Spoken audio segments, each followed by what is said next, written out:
Thank you. Where you guys at right now? Middle of the desert. Officially, they consider it other desert cities. What? I'm out in the middle of nowhere. Out in the middle of nowhere. Other I, desert. Are I, you on the way back, or you came up to NorCal recently, right?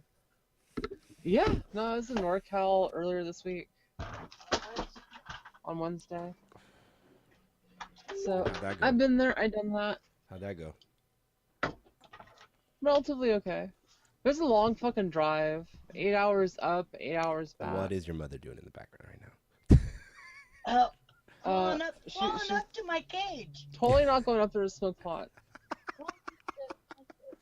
now? Salute to that.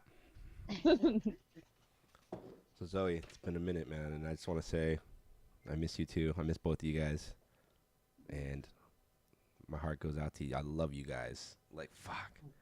Love you, Happy baby. New Year. Happy New Year. Merry Year. Christmas. All that jazz. Right? Because it's been a minute. I mean, it's been a minute, right? And I'm telling been you, a my daughter just popped up the other day. She's like, remember when we were at your friend's house?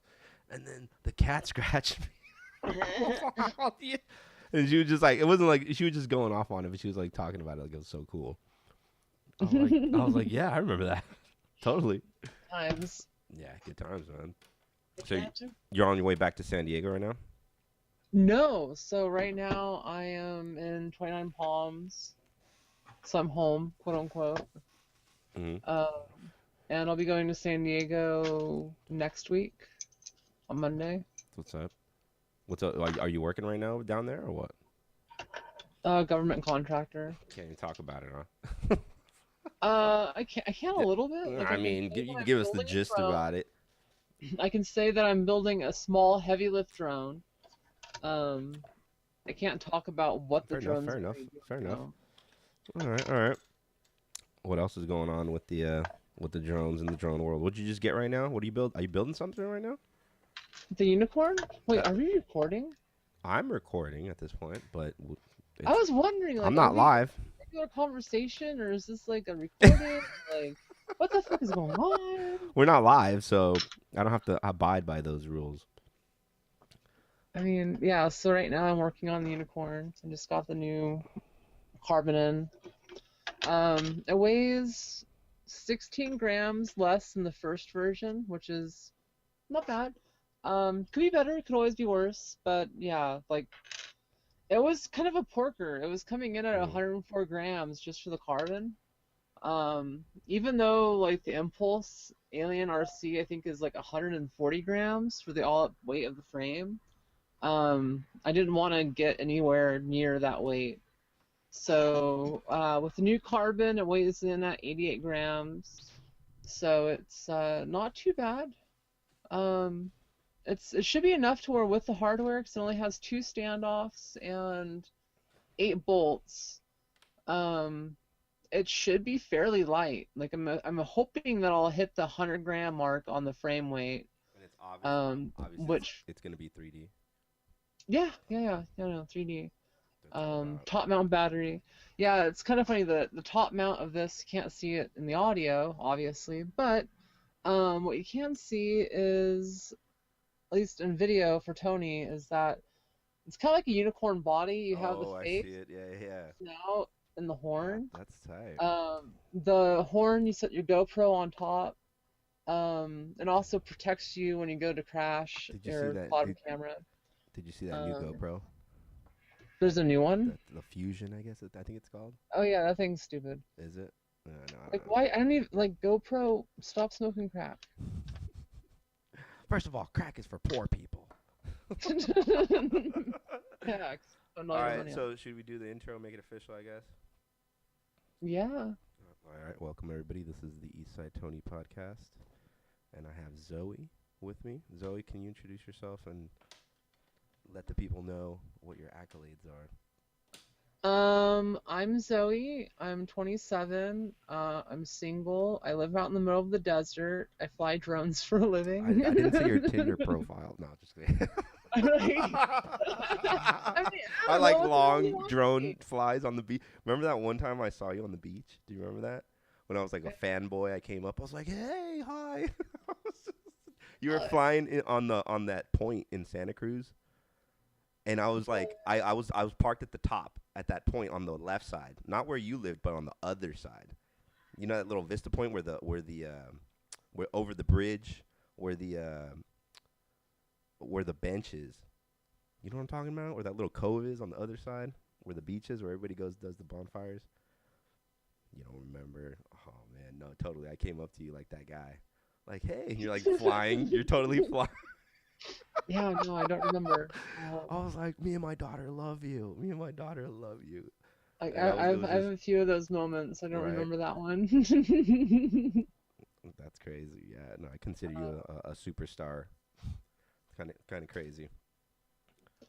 Yeah, no, it's like so for those that don't know me, if you Google Zoe FPV, you'll find tons of stuff. Um, Probably enough content to keep you watching for at least 20 hours. Do it now.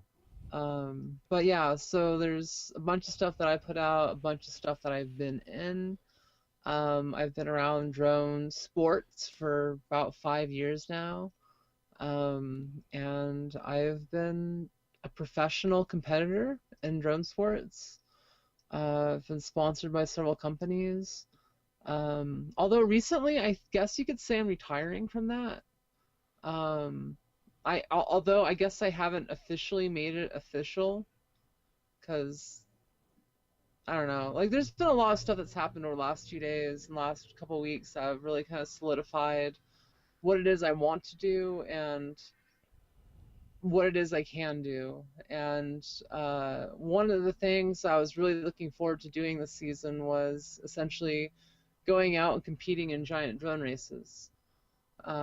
Well, that kind of got a wrench thrown in the works because I was outed from the company that allows me to do that.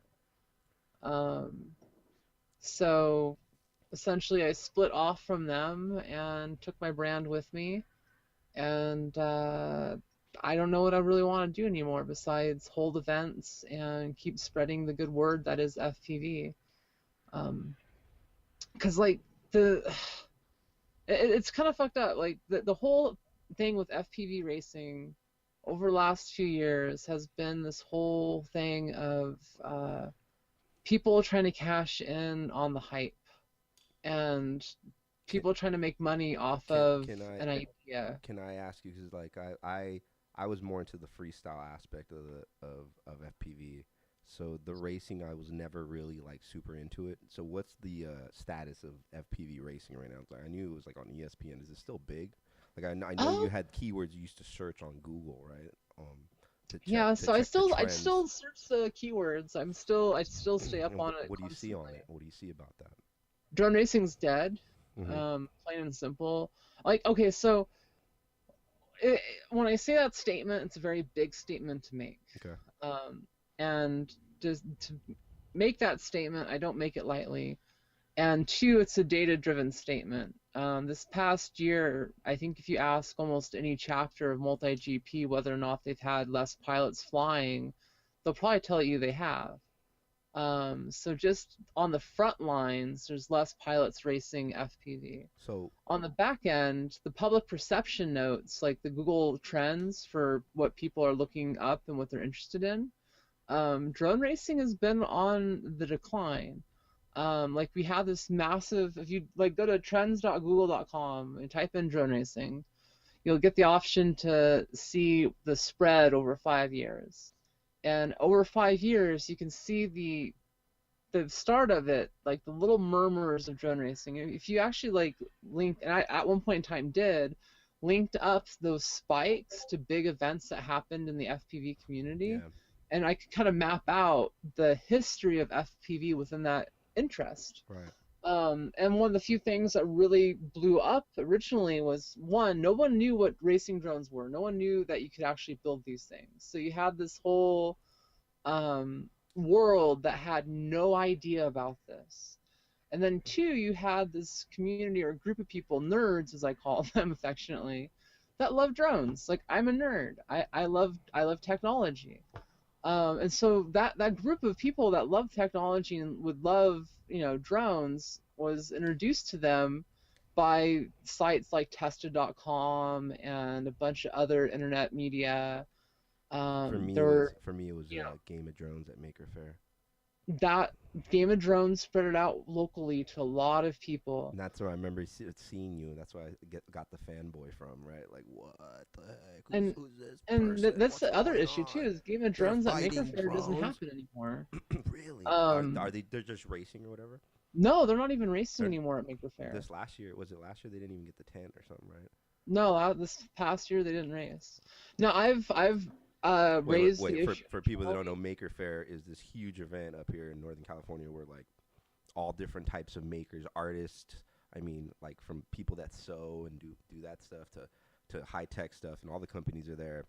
And it was a really big deal for a while. And yeah, it's like you said, it's just died down. They didn't get it this last year. It's kind of like maybe like the tech hype, right? Like it goes, it's like fashion. It comes in and out, right? Something It like is that. a Like little how bit. do you equate it to people that don't understand, like or that don't aren't familiar? Yeah, it's Well, something like that. it's also a bit like with any kind of hype. I mean, so like I keep liking to use the example of video games back in the 80s, right? Like you had this massive hype. You had two indicators that were very similar to what they were video games. Back in the early 80s, like 1982, Pew did a research study. 8% of Americans had game systems of some sort within their household. Um, Pew did a research study, I think it was last year or the year before that, essentially stating that over 8% of Americans had a drone or had owned a drone of some sort at one point in time. So if you remember the boom and crash of the 80s, which I don't because I wasn't alive, um, I just knowing from what I know of the research, the market essentially had a lot of the same problems. It had Chinese cloning, like rampant cloning Yeah. in general, people ripping off each other's games left and I right. had a TurboGrafx 16. You had licensing issues, which we're having now. You have essentially an industry that's spread out way too far. Like in essentially this case, the industry tried to spread out really too far for the hype bubble, like gaming did. And then the issue with early gaming was that it was bad in a lot of cases. Like a lot of people keep saying ET ruined gaming in the 80s and that caused the crash. But it was a issue of I a larger remember that. problem, which was that bad games were coming out and people were making them en masse. Um, to my knowledge, and from what I've been able to research, they've made more cartridges for the ET game than there were Atari 2600s to play it. So that was a systemic problem with the industry trying to cash in on the hype and not really giving a crap about actually doing it properly and sustainably. And so because of that, the whole industry suffered a crash. Atari went under. Atari has been rebirthed multiple times by multiple different companies and people. Hmm. You've had all the original companies for the most part fail, and it's taken 20 plus years for that industry to really mature and develop into something that can rival, video games and TV. Um, rival itself, or no, rival TV and Yeah. movies. So what do you think is the future? Because for me, I always like the skating aspect of it, right? Where you could just pick a spot and just go hit it up, go tear it up. And there's no Well, real the future point is in a system for delicate me. balance Yeah, what because do you think about that? because I feel like that's the thing. Like most like racers and FPV freestylers will always be there. Um, Where's the money to be made right now? That's the question, right? Like what the industrial end. Like big if money. you're a company that's trying to make money off of the hobby market, good effing luck. Mhm. Um, if It's there's only a couple of cannibalized. companies that are actually successful, and the couple that are still fighting as hard as they can to stay in the game. I mean, remember what happened with that whole GoPro thing? Yeah, like GoPro is That's a on its big last legs. that's a big company, man. That fucking and I remember my boss was the one that turned me on to the Mavic. And I was just like, no, GoPro. And then he's like, no, look at this. And I was like, oh, Oh, like Yeah. whoa, that's way cooler. And see, that was GoPro's misstep. Instead of doing what they do well, which is an action camera, they try to go into the drone market, which is something they have no real clue of doing. It's And definitely not so they easy. basically walked into the room with an 800-pound gorilla, which is DJI, and DJI was like, ha ha ha, oh, that's cute, here's the Mavic. So It's definitely that impressive. was a massive misstep on GoPro's case. Like they spent all the money that they had spent in development of that drone Are you? and put that into a proper session like Yeah. What the replacement. hell's going on with that? Like, what are people using? The fucking super expensive ones, and they just get a warranty at Best Buy? Yeah, yeah, and people are destroying the new Hero Okay. 7s or Okay. whatever, trying to like So get juicy footage, my and they break instantly. my my that I haven't been flying because I don't fucking record, and I'm just like bummed out, like, oh, I don't have HD footage because my session just blew up. The drone's fine. It's like I fly it out here, but I don't fly FPV. You bring up I think the biggest point that people are missing right now What's up? is that we've hitched market saturation as far as who knows about drones. The biggest untapped market in the right now are people that want to stay in the hobby, that want to Yeah. keep flying, Fuck. but are having roadblocks to achieving that. So it's kind of funny. Like I know a lot of people are trying to reach out for new customers, or trying to expand it out to new bases, but You're right. no, the largest single customer base right now that can be served It's is just that seems to me like the smartest thing to do if you're a business right now to pivot and just go off to. It's kind of like a standard. Like I'm thinking of computers, right? When I was young, right? So I grew up here in the San Jose Bay, in like the Silicon Valley, right? The heart of the Silicon Valley. So there was all these different types of systems that you would see at your friend's house, and you're like, what the fuck? And then the Apple came out, and then it kind of standardized stuff. But my point that I'm trying to make is that if there was like a certain standard to build a simple drone, right, that so everybody could abide by or something, but obviously so it's I've been that's fucking a pie in the subject that's sky. been brought up. The FPV Freedom Coalition, which is backed by Tim Nielsen, Chad Kapper, and a couple other industry veterans. I call them business people versus pilots because that's what they are. But essentially, they're trying to get together right now to push the idea of standards within our industry. Because that's one of the biggest problems is that like nothing really works together easily. For me, Um, like I'm average Joe. Like I don't consider myself super technical. Like that's how why I reached out to you, and that's how I got up in the air. Like I did the it took me a fucking year to build the hero, for God's because it was once. I mean, I built it fine, but once I got to the programming stuff, and it's for you guys, it's like super simple. And it was Rainer von Weber, right? Is that Minor. Vine? Okay, sorry, Rainer. No, I used to pronounce his name wrong right Yeah, to his face, I always and do I that. feel so bad about it Shout because out to him, and yeah, he's the one that helped me when I went back to Maker Faire. The first year that I was at Maker Faire, we sponsored it. We had those scooters, so everybody that worked there had those scooters back in the day, and that's why he's like, "Hey, you're the scooter guy." I was like, "Yeah." I was like, "Can you please help me?" And it like took him like 5 seconds. He's like, "Do do do do. Here you go. It flies." I was like, "Thank God." yeah, But no, anyways, yeah. Sorry. he's the heart and soul of so much. Like he was the founder, or was a founder of Aero Sports League, founder of X Class Drone Racing. And for those that don't know, Aero Sports League is probably the oldest drone sports organization in the world. Really, I It did not. I surpasses, didn't even know that. Oh, yeah, no, it surpasses the DSA. It surpasses DRL, DR1. Um, it was there before, and it was there hopefully after. The big, and this is also, I guess, going back to like where things are right now. Like we there's a bunch of freestyle pilots. Freestyle's never gonna die.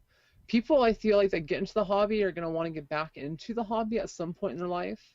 Like if they hit a wall with it now, they might still want to get past that wall sometime in the future. So, I still feel like the 8% of Americans that have been touched by drones still might be willing to get back into it once the technology matures a little bit. and it's not so complicated to get into.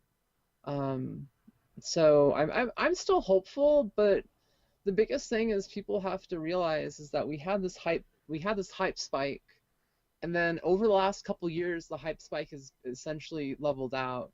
And this is probably the biggest thing that has happened as far as the hype spike goes. We leveled off. It's no longer just plummeting. It has Yeah. finally hit a bottom Right. and it's started to level off a bit. So that should mean that the industry can move forward and hopefully grow at a more sustainable rate going forward. And that will hopefully allow it to a bit more stability Like you're versus saying, having to deal with that hype spike consistently. everybody's got to pivot at this point because it's just saturated. So, like you're saying, like for me, I mean that sounds perfect. If you somehow, I guess Don't need to standards. pivot. There's no I pivoting mean, needed. I mean, It's just so what do staying you the course. just? I mean, but what would you do if you're selling multiple products and you got people freaking?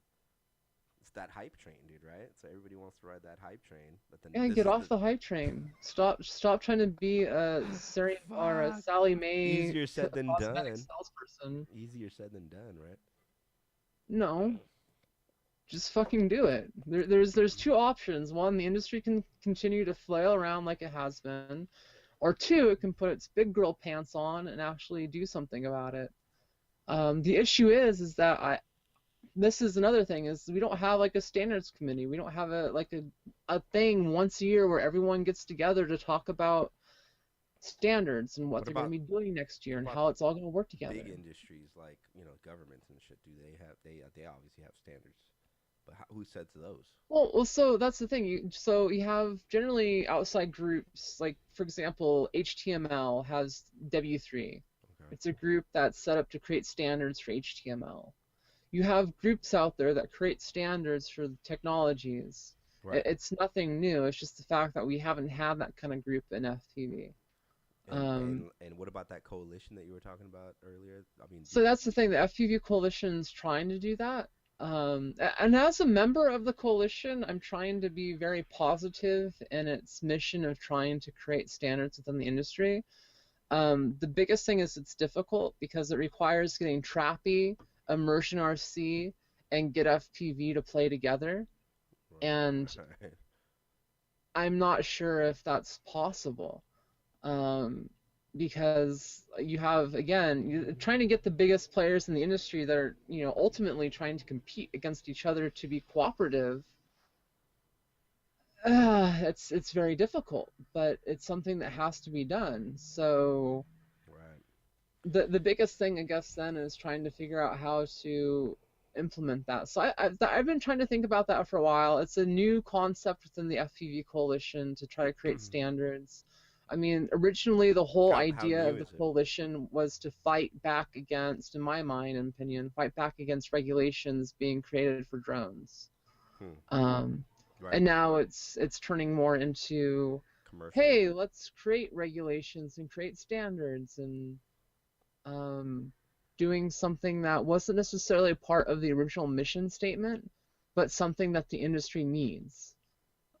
So it's kind of it, the mission has never changed. I feel like it just shifted in how it's going to approach things. Um, so yeah, and that's a whole another issue is me personally now with the new laws coming into effect with the FAA, we're more regulated than flying an ultralight aircraft. Can you tell me? Can you brush me up on these new laws? What new Yeah, laws? so that's actually part of the issue is the FAA is still writing the new laws. Um, they have, I think it's about a month left before they have to go into effect.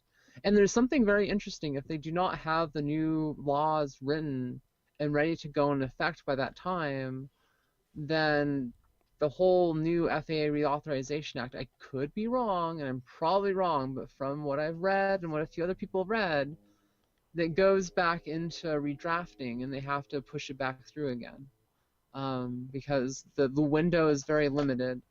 So if it goes back to Oh, it stays the same rules. That's what you're saying, or it goes. yeah, it goes back to Section 336. Okay. But the biggest thing is and this is the weirdest monkey wrench in the whole process is that the government is shut down right now. So that means it's probably not gonna make it, right? That's a possibility. I mean, Which is technically a good if thing. things continue the way they are now, if they stay shut down for a couple more weeks, there's a slight possibility Get that that the wall ready. government will not have any choice besides to go back to Section 336. Um, so if that happens, I think I'll do a live stream entitled "Holy shit, the sky is falling." Hmm. Because So that that just is that a bad thing or a good thing? That goes back to a good 336. thing, like, Okay, because okay. it's the sky is falling Clear. on regulations, meaning it's open for us now. It's because because right now the sky has already fallen or has been falling because we don't know what these new What was it regulations are like? going to What was it like entail. 6 months ago, right? You did that episode about 6 months Yeah, ago, right? Something like yeah, that. it's been a while. But it's just amazing how, for me, it's like they're trying to regulate it like if it was a gun.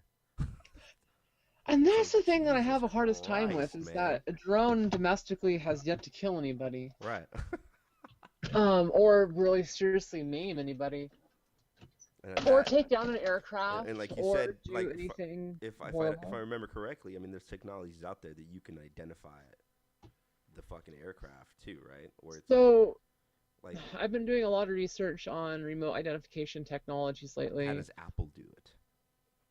Well, so Apple has, well, one, they contract with a couple of different companies, I Uh-huh. believe. They're testing out multiple systems, but Apple's system, to my knowledge, really only covers DJI products. They're basically trying to find out where the RF is coming from and to basically figure out where the RF is coming from the transmitter and the drone itself. Um, that seems to be the standard approach from most, if not all, of the companies trying to do remote identification. The biggest issue with that is that you can create machines that fly silently without RF being sent to them or being sent out from the machine itself. Ooh, So into there's ways that. you could get around such systems, and that makes them, in my opinion, completely ineffective. Because realistically, you're trying to stop the bad actors, and if the bad actors can just make a silent bird, then You're talking radio frequency silence, yeah, right? Not yeah, physical silence, right? Or do right. they have audio like pickups And or something? that's actually where Acoustic the sensors. secondary thing comes in, is that soldiers have these things called boomerangs, and if you're not familiar with what a boomerang is, it's actually pretty neat. So they carry it on their backpack and it hangs up over their shoulder. And essentially, it has three very high gain microphones or more in it. And it's able to accurately pinpoint where gunfire is coming from. So Oh, if they're out in the field and they get, gunfire somewhere, they know where that gunfire is coming from thanks to their boomerang system. that's clutch. Um, so That the is concept clutch. being is that you can apply the same idea to a drone because the drone is constantly transmitting at a fairly consistent frequency. You can lock in on that frequency and essentially triangulate where it's coming from and how far away it is from you. So With another drone, just like acting like a hawk, kind of, well, so that's right? well, If you kind fucking of a send no. one up. You'd have to have a fairly isolated sound environment for the boomerang Mm, system. So it'd be like a ground-based system. You'd have probably three towers over an area that you're looking to protect. And those three towers then take the background noise and essentially apply a filter that like right. nullifies the background noise. Enhance. And basically after nullifying the background noise locally, you can turn up the gain on any other signals that are around you. You can start hearing stuff like the buzz propeller. And because a propeller is an open sky, there's really nothing for it to bounce off of. It's a lot easier for you to get a triangulation on it because you don't have to deal with echoes and bounce backs. Hmm. It's just a matter of developing out the system. And it's really kind of funny because it's really obvious to me now. Before the epiphany of like, wait a second, what's the one thing on drones you can't stop from being a thing? And that's the sound. And once that epiphany hit me, then I realized, you know what, we could actually implement a realistic detection system that was 100% effective. Yeah, because no matter what, it's gonna push that air. Right. Right. Whether it be Even if the motor's super quiet. Yeah, I mean, you could still make them quieter and quieter, but it's still going to travel on some level. Fucking Um, helium. so yeah, I don't know. We'll see how that goes out. But realistically, in order for us to be able to move forward, yes, I am for identification systems. We need to have identification systems that are able to be able to see and find out where drones are, identify their location, and then be able to track them back down to their operator. How compact do you think these things can get so far with the technology we have now? I mean, possibly as small as a suitcase in order to possibly cover a small area as far as a mile. Well, what do you mean as small as a suitcase? Because that's the way governments like. They like little self-contained suitcases that just do something. You're talking about big fucking drones, though. I'm talking about like a 40-pound suitcase. Okay, what the fuck? Okay. But the idea is that a lot of airports right now are installing systems from companies that are untested and are RF based. Huh. But the real thing is, realistically, for a proper detection system, you have to have auditory detection, one, which will basically determine where a drone is. Two, RF detection, which will help determine what kind of drone it is, whether or not it's crossfire, whether or not it's using DJI systems. And then from there, you have interesting things that you can do. So once you've actually identified what drone it is, you can, if you have the legal ability, potentially jam it. So from that point, you can even start jamming the drone and verify what the drone's doing based off of the first system that's based off of auditory cues. When you say legal ability, you mean to actually have a jammer? Yeah, so FCC does not like you jamming in the frequencies. Right, that's a no-no. Although, interestingly enough, now that the FCC is shut down, you can make a jammer. Like, if you really wanted to have some fun, Tony, if like people wanted to cause some havoc right now legally, go out there, build some jammers, go fuck some shit up, because now's your chance to do it without having to have the FCC breathing down your neck. Everybody's just so pissed because the fucking government shut down. I don't know, man. I'm saying like the FCC can't fucking come after pilots. The FAA might not be able to put into the Reauthorization Act. If you ask me, the government shutdown's pretty good. Isn't that the irony? It kind of is. It kind of is. Trump saving us. Oh no. I mean, I'm not gonna even touch that. I'm getting demonetized already. It's true though. It's kind of true. Damn.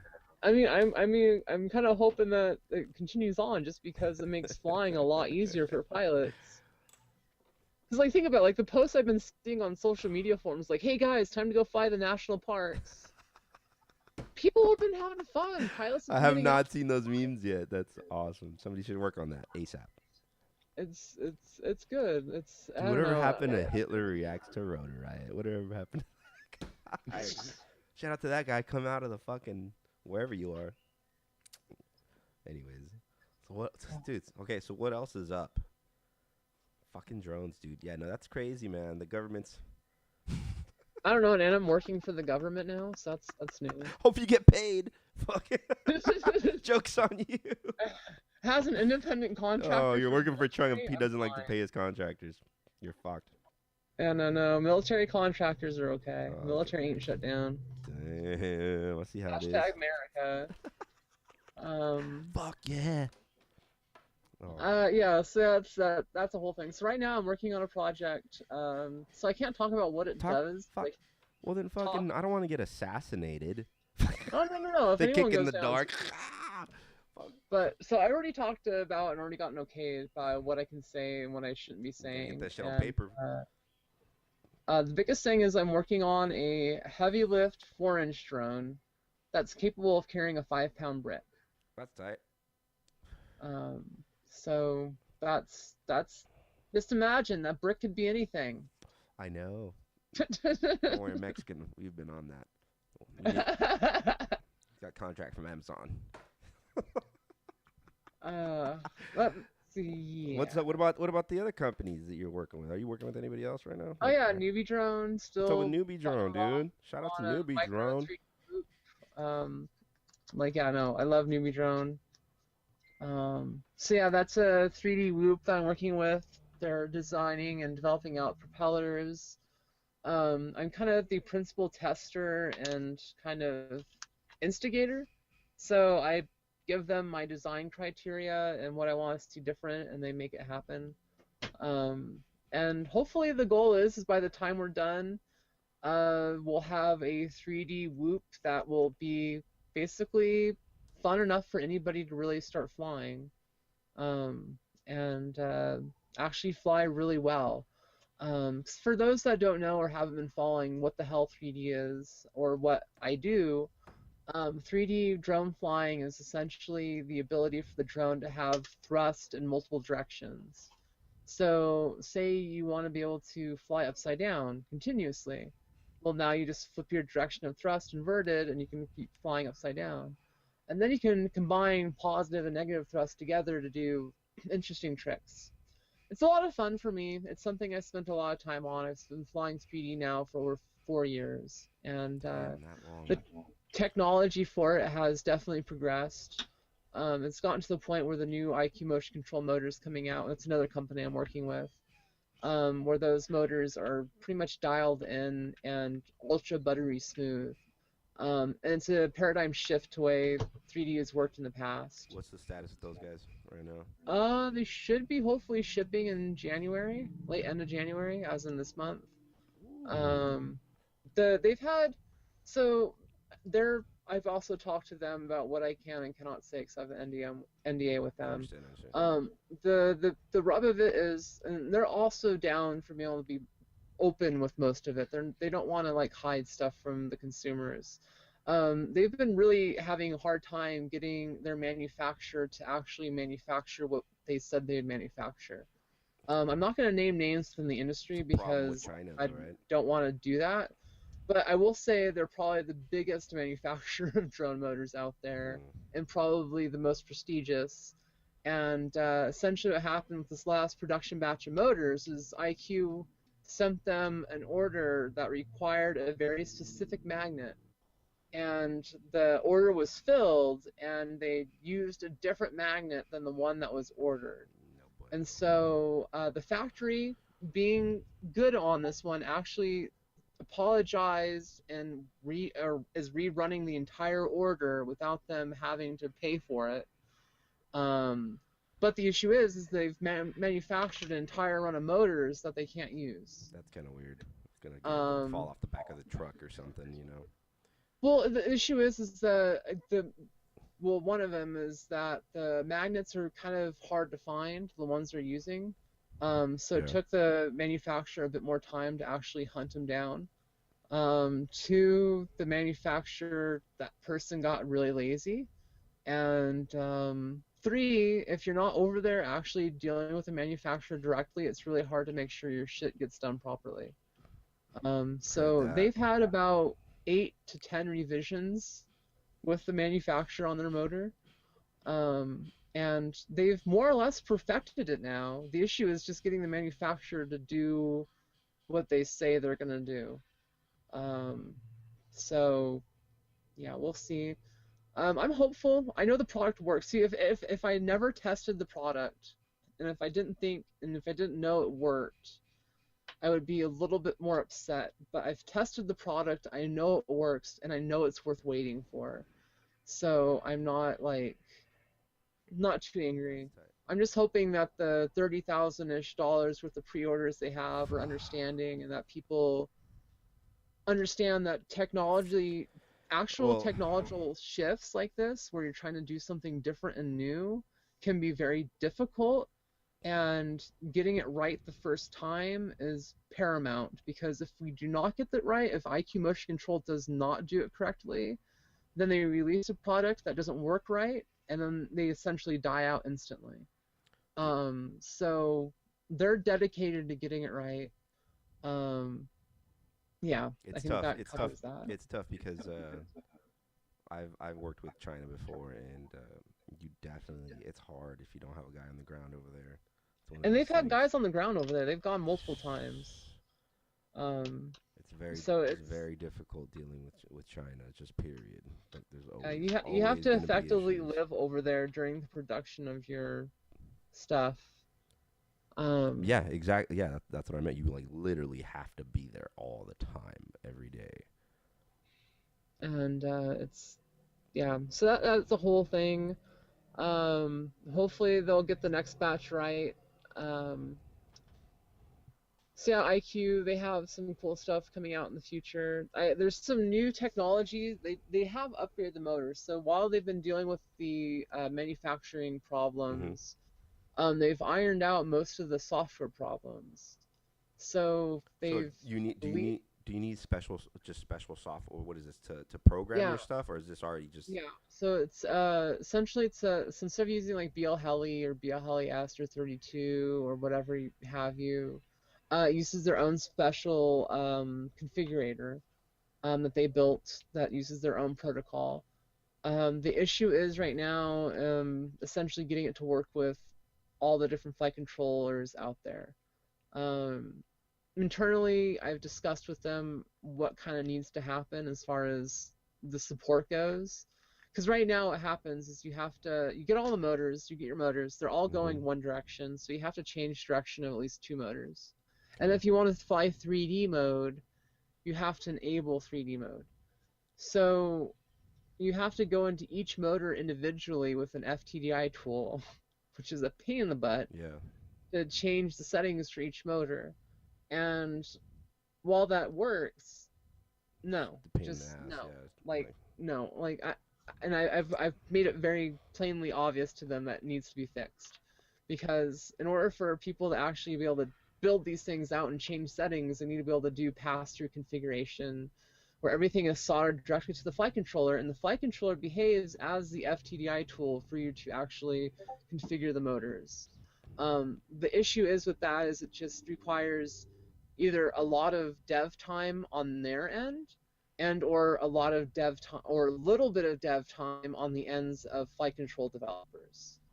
So it's a issue of whether or not you can get the community to hop on board with something that's not out yet, which hmm is stupid, right. or How do you do it? you Yeah, pull up your pants and you fucking do it yourself. fuck. Um, So more money, so right? More money on there, it's and that's what it's it more is. either way For it's more them, money. no, no, You're for spending them, right? in-house development time doing it, or you're paying Uh, developers of other flight control software to do it for you. so let's just say they don't do it, they shoot it out, and then it, it's just gonna be issues, or what? I mean, what No, I you're don't gonna think there'll have to be fucking? issues. It's I just think gonna be it'll a just bitch because you be have to a configure. barrier of configurating them. It's like once you configure them, you're done. You don't really have to do How anything hard is the else. configuration compared It's to? simple. Okay. Actually, once you have it connected up to the FTDI tool, it was dead easy. Like And I was able to figure it out with any kind so, of but instructions. does this tool come with the motors when you buy them, or do you have to Yeah, pay I for? want to say yes. It does come Okay. with a tool when you do buy the motors. Don't hold you on that, but okay. Yeah, I mean, you never know. I'm Gonna 99% pop a sure. fucking Apple on us, and you got to buy the dongle. The biggest thing is they're sending me like the motors as they are going to be shipped. So before they sent me one motor in a box, how they thought they were going to ship it. So like I was lucky enough to have the prototype, like Shipment, whatever. yeah, like the actual prototype finished motor, like Yeah, with the box and everything. And I still have that. Like I put it away somewhere safe because I feel like their technology is gonna change the world. I'm gonna fucking put that up on a wall one day. that's pretty tight. Um, So yeah, they're sending me four boxes now, like actually all the motors in their own boxes, how they're supposed to come. Um, Have you I'm crashed one of these rigs? what? Did you crash one yet or no? Oh yeah, I've crashed a couple of them. The biggest thing is I most of the crashing that I've had happen has been from testing, Hmm. just like literally like okay, so the biggest problem that has been worked on and hopefully solved has been a issue with disarming the motors. I would fly into land, and when I'd hit the disarm switch, one or two of the motors would go into full throttle and cause the machine to spin out into the ground. Oh shit. That happened 3 times. Didn't get stuck in your But hair, did it? thank God, no. Uh, and it was really funny because each time I did it, I had really great flights. Like I was like, "This is awesome!" And I come Stoked. in to land it, and the machine flips the fuck out, and it's like, "Oh goddamn! Now I've got to rebuild this goddamn thing. What the hell?" So Been there. yeah, so but that's part of the testing. That's part of me actually like getting the machine out there, Yeah, it's the name of playing the with it, game. and seeing all the bugs. I mean. Yeah, so they've rewritten a lot of the internal code for that. They also added a new mode called closed looped mode, What? which is supposed to give about half the amount of response time to motor changes. So, say if you're going from full throttle to like half throttle, Mm-hmm. it'll reduce that in half. It just makes Um, it smoother flying. Is that what that's supposed to do? no, I don't makes get it it. more responsive. What do you mean that? Oh, I see what you're So saying. going from throttle changes, I'm so thinking going from about it like the other way. 50% throttle to 100% Yeah. throttle, it just essentially it's able to instantaneously spin up. I'm And thinking like gears, right? Like they're gonna. I'm just thinking actually, car. yeah, I'm that's thinking like the car same guy. I'm kind of thinking car guy. technology. What's that? Because in this instance, like, because going forward, the way the technology works is they know how much the prop weighs and how the prop reacts on the machine. Mm-hmm. And so essentially what they're doing is each time you go to, if this is wild, this is something that other ESCs don't do. When you want to change your prop, if you're in closed loop mode, you actually go in and change what prop you're using. So I'm not you quite have to following you. tell the machine what equipment you're using on it. What? And that's for a very special mode. Otherwise, traditionally, it works great. But with that mode enabled, it'll allow responsiveness on the machine that no other technology is currently pushing. Um, Jesus Christ. Bleeding edge technology here. no, yeah, no, and in some cases, it might actually bleed. So yeah, no, definitely bleeding edge. Um, Wounded edge. Fuck, all bleeding that. edge. I think that is a thing. But yeah, It's so intense. I'm still working with companies, and I guess that's the biggest shift. In 2018, I started kind of I flew in the X Class season as a pilot. I took third place in the season points. I have a few trophies from that. I have a few trophies from earlier in the year as a pilot. Third But place, man. uh, That's awesome. yeah, it was good. But the thing I realized though is that I don't want to compete really much anymore. I want to hold competitions. In 2018, I helped hold three of the largest freestyle competitions in the United Which States. ones were they? West Coast Throwdown, the FPV Jamboree, and Rotor Riot Rampage. Rampage had 38 pilots that entered. We had two qualifying rounds for the top 16 pilots that went into two semifinal rounds, followed by two final rounds. So yeah, like it was um, a decent kind of, I guess, bringing together of all the freestyle competitions. Um, sorry, words. Someone was staring at me, making it hard for me to talk. My mom was in the background. She's like looking at me like, "Mom, I can't think when you're staring at me in the screen. What are you What are you doing?" looking at, Holmes? You're gonna get stabbed, eh? Um, Staring at your mom like but that, yeah, no. yeah. So hosted Rampage. The FPV Jamboree was a It looked like a smaller. lot of fun online from what I saw. I was just like, damn, Yeah, no, Rampage was fun. It that was looks hot. freaking It so was a bit cool. spread out. I mean, every event will have its issues its first year, but Rampages, I think, were pretty minimal. Um, and you're dealing with pilots that are When flying to have fun versus, just race. so yeah, that's what I'm saying. So actually, like with the technical stuff, you don't really got to worry about technical stuff, right? Like other than I'm talking about like when you're racing, you have to have trackers, right? That's just another thing to worry about when you're throwing a racing event versus a freestyle event. Yeah, How do you you, have to have a tracking system. how, You have to have a timing system how do that you judge? basically. Okay, so how do you judge the freestyle stuff? Just whatever's clever. Um, so it's a combination of like I guess you could call it BMX slash motocross meets X Games snowboarding and ice skating. Yeah, that I don't quite follow. Can you elaborate a little bit more on that? No, I mean I know I understand. Like for me, I understand it from like the dirt bike racing aspect, right? And I come from Yeah, cars and so motorcycles. That's my background, so I can get you on that.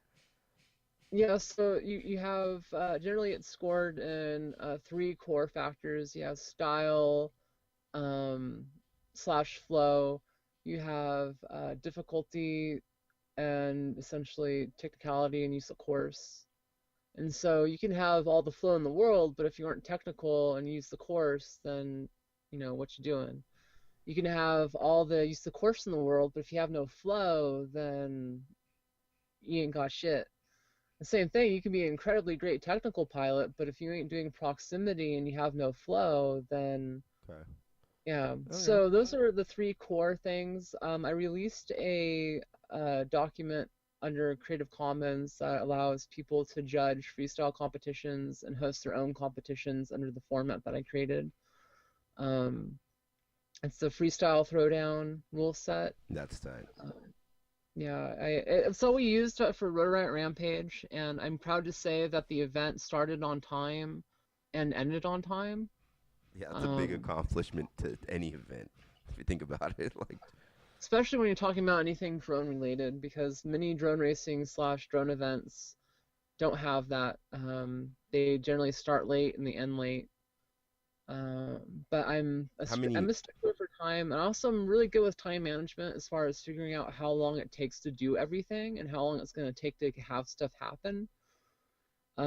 So when I plan out the competitions, I actually plan it out based on time. So I plan out, okay, the pilots runs 2 minutes, it's gonna take them 60 seconds to swap out the pilot, get the new one out there, announce them at least. So I put in an extra 30 seconds just in case for slop time. And then that essentially has me 3 minutes and 30 seconds per run. But I average it out to about 3 minutes because the realistic part is that with this format, each pilot is given a sheet of paper that tells them exactly what they're supposed to do when they're supposed to do it. What pilot is ahead of them in the order, what they should be doing when that pilot is up and flying, and when they should be ready to fly. And that's been one of the biggest logistical wins for these events is actually having pilots being on the same page. And when that first pilot lands, the next one is ready to take off and fly almost immediately. And so when you have that kind of functionality built into the event where there's very little dead time, and then with freestyle, it's really nice because I was able to have all the pilots on the same video channel. And so as a Right. spectator and a judge, you could tune in easily, just pop your goggles down. Once you're tuned into that channel, you're good. So from a spectator point of view, it makes way more sense because you can put your goggles on, Yeah. see what the Yeah. pilot's seeing, That's tight. connect to the person that's flying, and then when they're essentially done flying, you get to connect to the next person. And with FPV racing, you have 5 machines up in the air. It's hard to tell which machine goes to which pilot. It's hard to tell what the action is happening at any kind of given moment. So from a spectator point of view, drone racing is not all that friendly. Nah, it definitely is Um, not. so yeah, I'm hoping that in 2019 people will have a place in their heart and keep their minds open to freestyle competitions. Primarily because I believe freestyle competitions have the ability to work way better than. How many judges did you have? So for freestyle competitions, you can have anywhere from 3 to 5. For a rampage, we had 3 judges. I was not one of them. I was officiating the event. I was not competing either. So I was just basically the showrunner. I was making sure everything was going on time, that pilots were where they should have been. I gotta say, for as little planning that happened because the freestyle competition at Rampage was very lately planned. As in I had like 3 weeks to get everything going. Yeah. It went really well. Like I had good support from the internal crew. I was able to have them help me run pilots to make sure that pilots were where they needed to be when they needed to be there. And because of that, I was able to really run the competition, pretty smoothly. I was even able to work in demos from Drew and Mr. Steele, which I thought was That's pretty cool. Like, That's cool. I mean, how many times do you get to go to competition to see all those great pilots fly, and then see Cricket win, and then see demos from Steele and Drib. I was really happy with the way that turned out. It was good for the community. It brought people together, and honestly, I think showed the AMA who was there on site and showed a lot of pilots that hey, freestyle competitions are pretty cool, and there's a place for them. That's tight. So I mean, but the thing is too is that you definitely enjoyed running the show, getting this stuff organized and like, because a lot like for me, I wouldn't like doing that. I'll tell you that much right now. Right. It's a selfish point. Like I enjoy it because as a pilot, I've been to a lot of shitty freestyle events, and I've been let down. Like I like as in like I'll put myself through physical pain. For those that don't know, I deal with chronic pain. Put myself through physical pain to go to events and be mentally just let down because of how badly they're run. And part of the reason is that most of the events I've been to aren't run by pilots, and that creates a bunch of issues where they don't know how to run the event because they're not thinking about it from a pilot-centric point of view. So as a pilot, for me to be able to give back in the sense of holding an event, like, dude, it's so worth it. After every event that I've held this last year, I have people coming up after the event to tell me thank you for putting the energy into it, thank you for doing it, thank you for putting it on. I don't get thanks from when I go do freestyle events and compete. Nobody comes up after the event to say thank you for all the work that you've done, thank you for making this happen. That never happens. That's a good point. Yeah.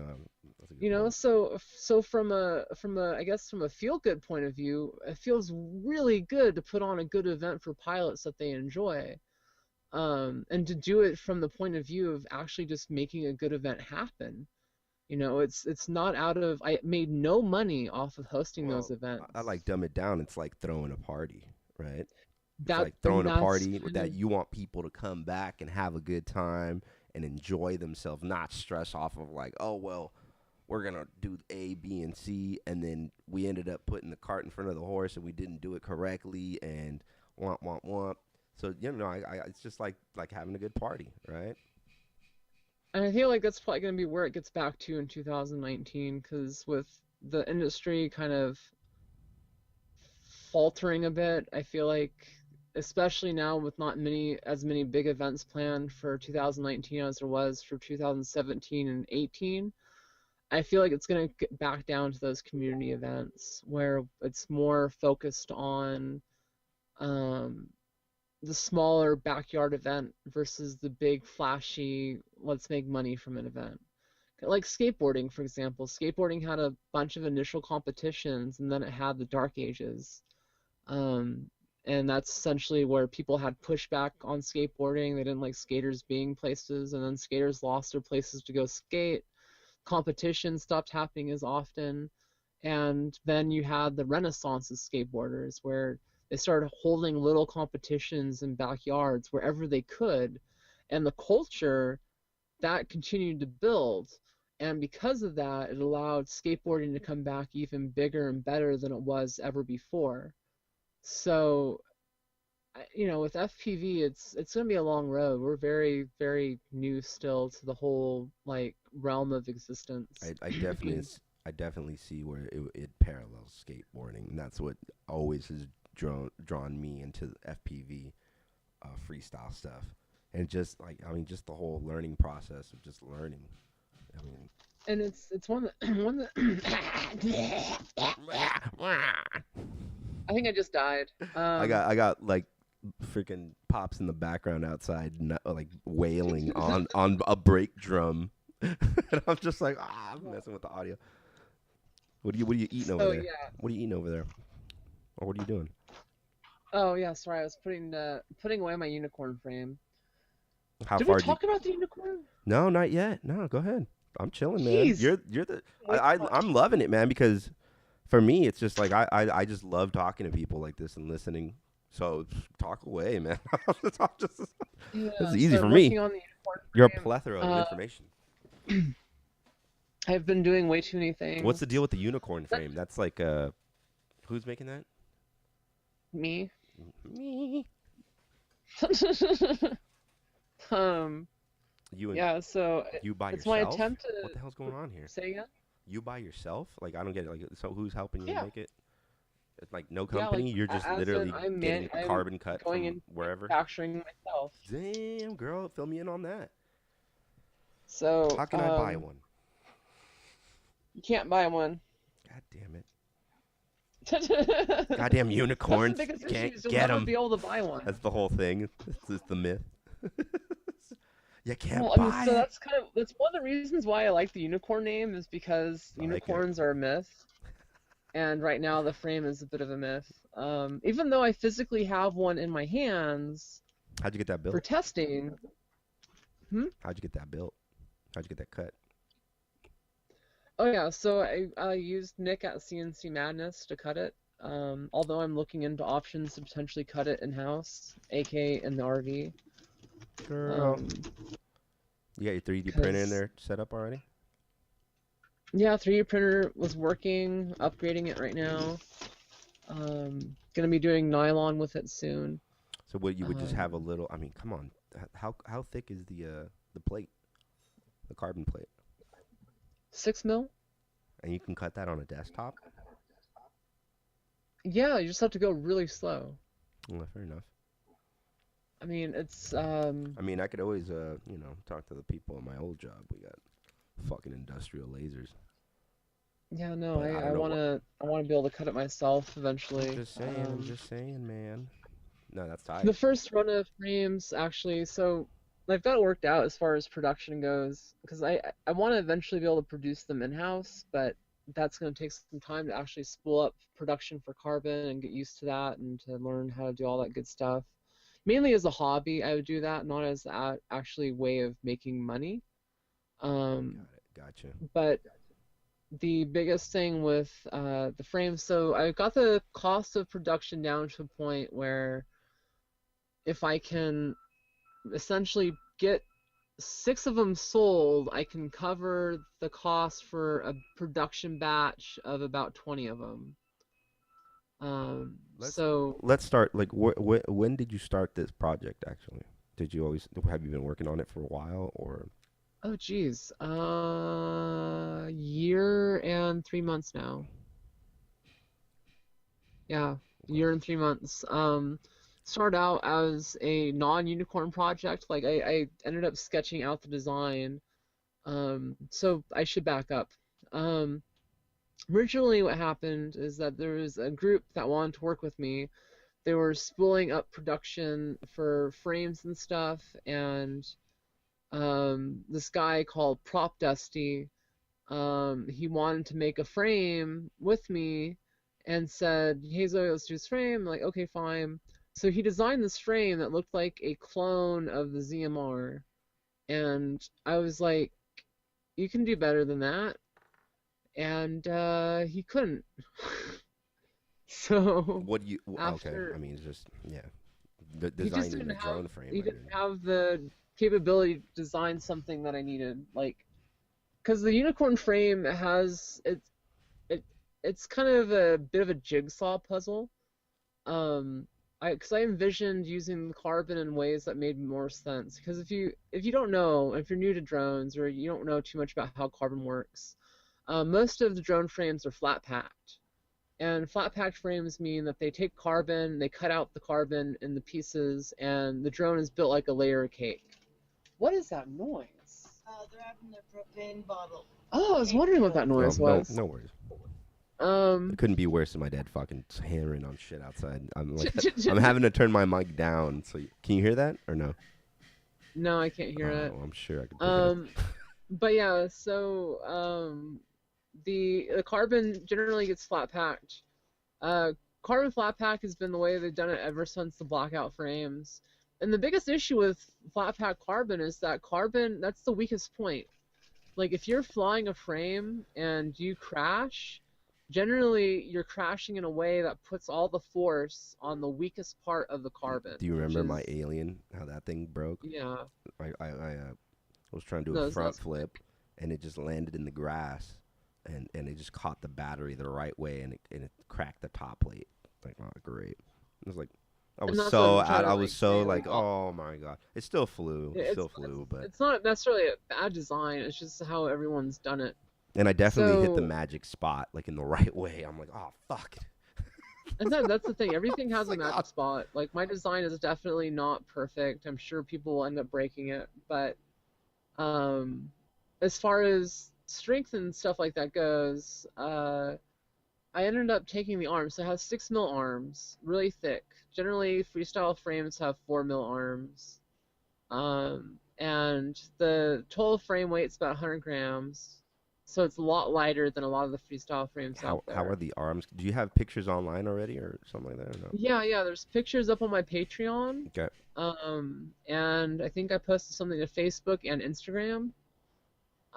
But yeah, so the arms are 6 mil. It doesn't really have a bottom plate. So I did a rail system. So for those that aren't familiar with like the Chameleon TI or Armattan stuff, or even the Remix, a rail system puts the carbon on its side, and so it basically uses it in the direction where it's most strong. So with the rail system that I've basically put on the drone, it has a clean and dirty section. The clean section is basically kind of isolated from the vibration using vibration dampening TPU bumpers, and it's essentially disconnected from the core of the frame. And the idea behind that is essentially that the top plate can essentially be free of vibration, so you can just strap your GoPro without foam right to the frame and not have to worry about vibration, added weight. And the unicorn name of the frame actually comes from the fact that it has a unicorn horn. So you put the GoPro on top of the unicorn horn and strap it on with the strap hole that's inside the unicorn horn. And so that actually ends up being kind of the way your camera is protected. Because if you're flying along, the first thing you're going to hit is going to be the GoPro. Oh, I see. Okay. So in a weird way, you're using your GoPro as camera protection. And it's a pretty strong design. Like I was just playing with it earlier, and I dare say I could stand on the top stack and jump around on it without it breaking. No way. That's a fucking Zoe meets drone episode. A drone meets Zoe. Drone versus Zoe. Because the biggest thing with the top mount on the rail is I think I've designed it in a way that it should take the impact from most angles. If you see a photo out there, you'll see that the frame has an interesting, almost diamond-like design to it.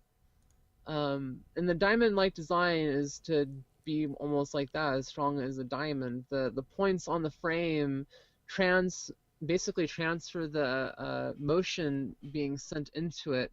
So say if you crash going fast forward, you have a flat angle to hit. Instead of hitting an angle on the frame and creating a point that can create kind of like warping, like on a traditional frame you have standoffs going straight up.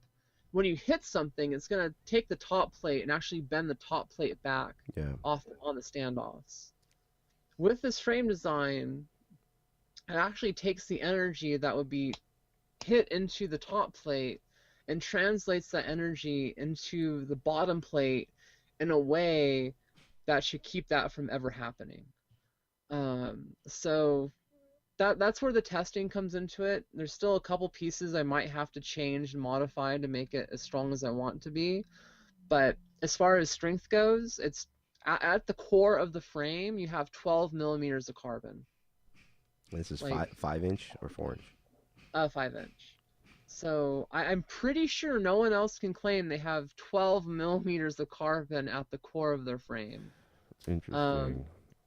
I like what I And heard. and the idea behind that again is to give the frame strength where it needs it, and only where it needs it. And the carbon's not used anywhere else. Like you don't have a proper bottom mount for you don't have a bottom plate, Okay. which is different. You have bottom, like, I guess you call them, supports. So you have these little 1 gram plates that you can put in between the rails, and allows you to attach your VTX, your receiver, or whatever And then kind these of things stuff you would want be to it. going vertically, like, or they'd be like laid like this. These things? Horizontally. Oh, okay. Yeah, no, those. So it's set up in a way to where it's easy for you to build it in a way to where you can get your fingers in there to still bind your receiver, and God forbid if you don't have smart audio to change your video channel. So I'm trying to cover multiple use cases, and also the bonus part is you can take out these little support struts that you would attach these things to, and remove them completely for an open air look. Like I don't think any other drone will be able to show, like you won't be able to see a bottom plate. You'll be able to pick up the machine and look right into it and see all the electronics. Now, it might look exposed, but it's not. It's more like a Street Fighter bike. You know, you have the Right. frame and everything else is inside the frame protected. Yeah, I got you. Um, So so yeah, it's like it's if you would crash, you wouldn't be able to touch that stuff. You could right. see it, but it would be like recessed inside the pieces.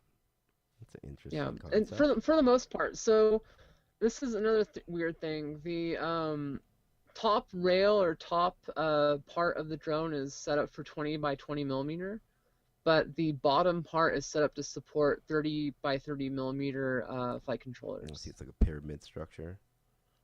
Kind of, yeah. Hmm. So you can either do 20 by 20 or you do 30 by 30. If you do 30 by 30, then it sticks out a little bit from when you look top down.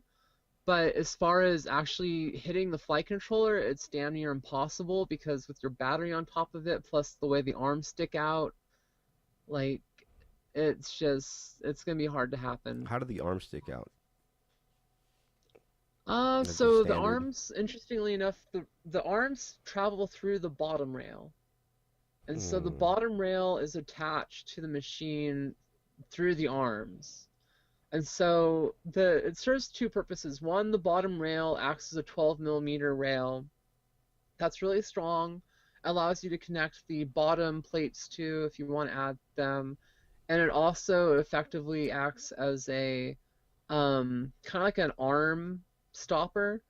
Not a stopper, but like a support.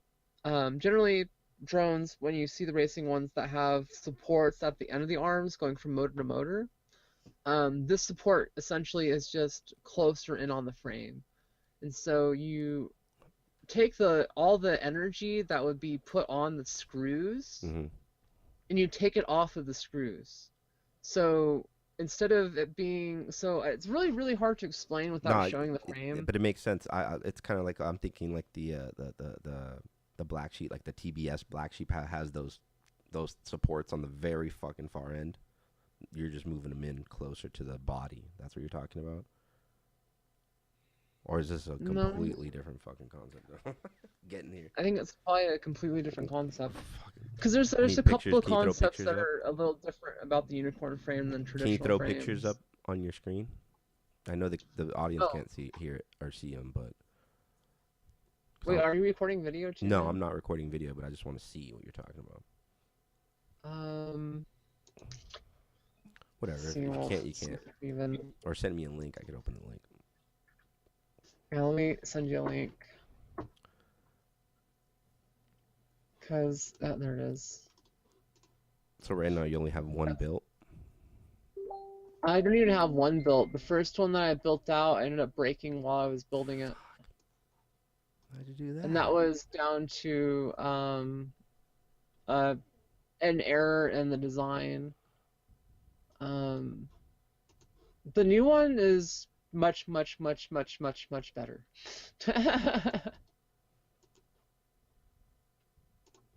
But that's a part of the process. Is there's going to be several iterations of the design before I finish one.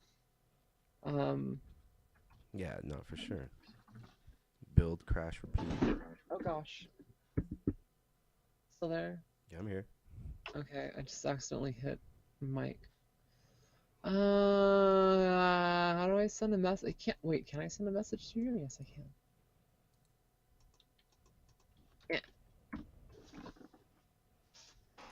Instagram. Yeah, so I've rambled on enough. Yeah. Yeah, no. That's wait, what have you done?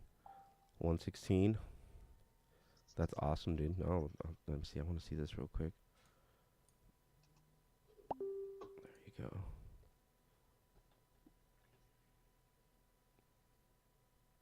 Whoa. Yeah, I see. So the GoPro would be right in between those two little points on the front of the frame. Actually, the GoPro like hangs off the sides of those 2 points, just a little bit. So what are your next steps with that? To build it and fly it. Oh yeah. Okay. So it's been an hour and 17. Anything else you want to talk about? You good? You tired? The sun went down in the Check back. out X-Class drone.racing for all the X-Class news. That's awesome. Don't go to xclass.racing, go to xclassdrone.racing. All right. Well, wait, what else? What else? I don't know. I don't even know if I want to even talk about the X-Class drama. You don't have to if you don't want to. That's not. This platform is for you. So No, next time maybe. For sure. I need to do a video that just talks about Yeah, that on its own. all right, Zoe. Well, thank you for sharing your time with us. And Yeah. this has been another episode of the Eastside Tony podcast. Now go hit that dislike button.